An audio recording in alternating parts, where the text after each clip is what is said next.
ಬಳಪ ಹಿಡಿದ ಭಗವಂತ ಇರುತ್ತಾನೆ ನಮ ಸುತ್ತ ಅವತಾರ ನಾನಾ ರೂಪವೋ ನಮ್ಮೆಲ್ಲ ಹಣೆ ಬರಹ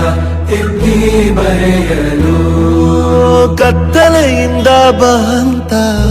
ನಮ್ಮ ಕೈಯ ಹಿಡಿಯುತ್ತ ಕರೆದೊಯ್ದ ಬೆಳಕು ತೋರಲು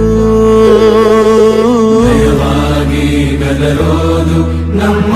ಬೆಳೆಸಲು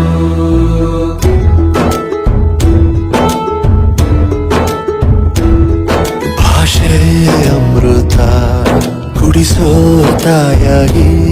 ಭಾಷೆ ಅಮೃತ ಕುಡಿಸೋ ತಾಯಾಗಿ ಭವಿಷ್ಯ ಬರೆವಂತ ತಂದೆನೂ ಆಗಿ ಬರೆವಂತ ತಂದೆನೂ ಆಗಿ ಚಂದದ ಜೀವನ ನೀಡಿರೋ